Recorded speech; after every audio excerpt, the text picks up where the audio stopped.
രണ്ട് ആൺകുട്ടികൾക്ക് ജന്മം കൊടുത്ത തൻ്റെ പ്രസവം വരെയുള്ള കഥകളെക്കുറിച്ചായിരുന്നു കഴിഞ്ഞ ദിവസം ഡിംപിൾ റോസ് തൻ്റെ യൂട്യൂബ് ചാനലിലൂടെ പങ്കുവച്ചത്. അതിനുശേഷം നടന്ന ഇനി ആർക്കും ഇങ്ങനെയൊരു അവസ്ഥ വരുത്തല്ലേ എന്ന് താൻ ആഗ്രഹിക്കുന്ന കാര്യങ്ങളെക്കുറിച്ചും ഡിംപിൾ പറഞ്ഞിരുന്നു. തൻ്റെ കുഞ്ഞുങ്ങളിൽ ഒരാളെ ഡിംപിളിന് നഷ്ടപ്പെട്ടിരുന്നു.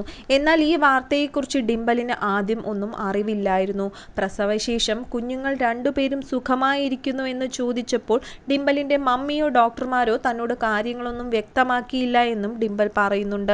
തൻ്റെ നിർബന്ധപ്രകാരമാണ് തന്നെ ലേബർ റൂമിൽ നിന്ന് റൂമിലേക്ക് മാറ്റിയതെന്നും ആ സമയത്ത് മൊത്തം 2 കുഞ്ഞുങ്ങളെയും കൊണ്ടു നടക്കുന്ന സ്വപ്നങ്ങൾ മാത്രമായിരുന്നു മനസ്സിലെന്നും ഡിംപിൾ വ്യക്തമാക്കുന്നു.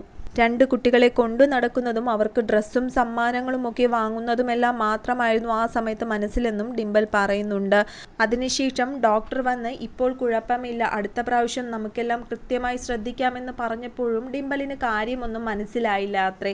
ഇപ്പോൾ തന്നെ എനിക്ക് 2 കുഞ്ഞുങ്ങളുണ്ടല്ലോ, എൻ്റെ 2 ആൺമക്കളുടെ കൂടെ ഞാൻ സന്തോഷത്തോടെ ജീവിച്ചോളാം, എനിക്കിനി വേറൊരു കുഞ്ഞു വേണ്ട എന്നായിരുന്നു ഡിംപിളിൻ്റെ മറുപടി.